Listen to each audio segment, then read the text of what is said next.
ভারতীয় গণমাধ্যমের তৎপরতাটা হচ্ছে আমার ধারণা, আমি ধারণা করি বা আমরা ধারণা করি দে আর পেইড অ্যাকচুয়ালি।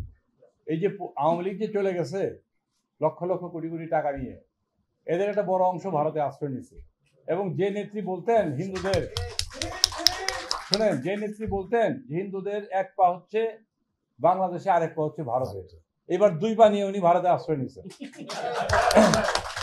এবং সেখানে টাকা পয়সা আছে।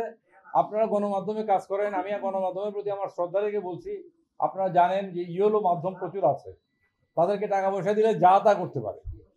কাজেই আমি গণমাধ্যমের ধারাও বলবো না, ভারতের যে গণমাধ্যমগুলি কাজ করছে এর চেয়ে ডাহা মিথ্যা তো আর কিছু হইতে পারে না, আপনারা তো জানেন এটা। কাজেই তারা করছে দে আর পেইড পিপল অ্যাকচুয়ালি, রাষ্ট্রীয় আনুকূল্য পাচ্ছে। আর আমাদের যারা এখানে প্রতি পিপল, তারা ওইখানে গিয়ে টাকা পয়সা ঢালতেছে তাদের পিছনে, এবং টাকা পয়সা দিচ্ছে বলে এই ঘটনাটা ঘটতেছে বলে আমার মনে হয়।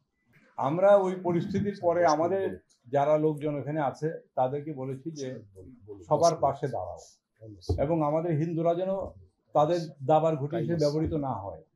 কারণ একটা ঘটনা আপনাদের জানেন কিনা জানি না, এই যে হাজারি গলি নাকি চিটাগাং যারা বলতে পারে, এখানে যে ঘটনাটা ঘটেছে ওইটা একটা বড় বিজনেস সেন্টার, এখানে একটা বড় অংশ হচ্ছে হিন্দু ব্যবসায়ী, এবং কিছু মুসলমান আছে যাদেরকে ফাইন্যান্স করে হিন্দুরা, আমরা খোঁজ নিয়ে জেনেছি। ওইটা আবার লিড করে ওই যে মহিউদ্দিন চৌধুরীর ছেলে মহিবুল নৌফেল, মহিবুল নৌফেল বোধ হয়, হ্যাঁ এই না, সে তার চক্রান্ত এগুলি সব। এবং সে আমরা এটাও শুনি গুজব কিনা জানি না, আপনারা চেক করে দেখতে পারেন যে নৌফেল নাকি ইসকনের মেম্বার, বলে এটা আমি ইসকনের মেম্বার, কোথায় যিনি বলছে, নিজেই বলছে ইসকনের মেম্বার। কাজেই বুঝতে পারবেন এই ইসকন দেখছে যে ইসকন একটা আন্তর্জাতিক হিন্দুদের একটা প্রতিষ্ঠান, এইটাকে ব্যবহার করা যায় কিনা।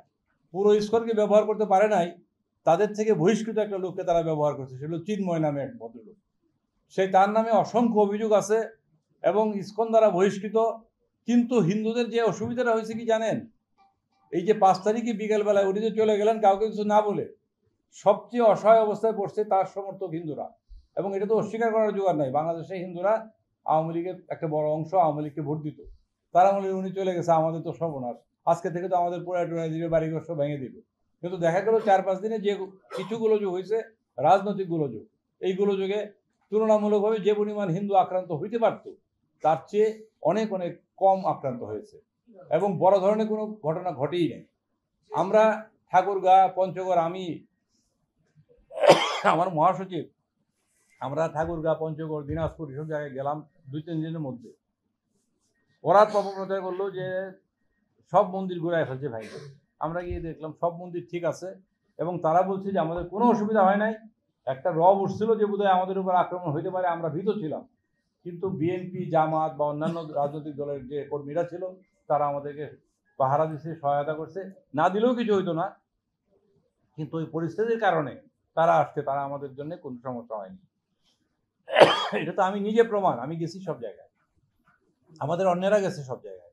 কাজেই এইটা এই চট্টগ্রামের ঘটনাটা আমরা দেখছি, সে অনুযায়ী কাজ করা হচ্ছে।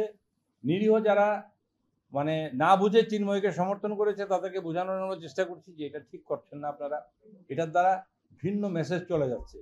মুসলমানরা মনে করছে যে বোধহয় ইন্ডিয়ার টাকা দিয়ে এটা করাচ্ছে, হয়তো করাতেও পারে, আমরা জানি না। টাকা পয়সার তো একটা ছড়াছড়ি আছেই এগুলিতে, এবং তারা ঢাকায়ও করতে চেয়েছে, অন্যান্য জায়গায় করতে চেয়েছে, সব জায়গায় সফল হয় না। আর ওই লোকটা যাকে নামিয়েছে সে ইসকনের সেরকম কোনো বড় কেউ না। কিন্তু হিন্দুরা যেহেতু একটু ধর্ম ভীরুত আছে, এবং তারা মনে করে যে এটা আমাদের ইসকনের প্রভু, তার চেহারা ছবি দেখছেন না, ইসকনের প্রভু, কাজে তার পিছিয়ে গেলে বোধহয় কাজ হবে।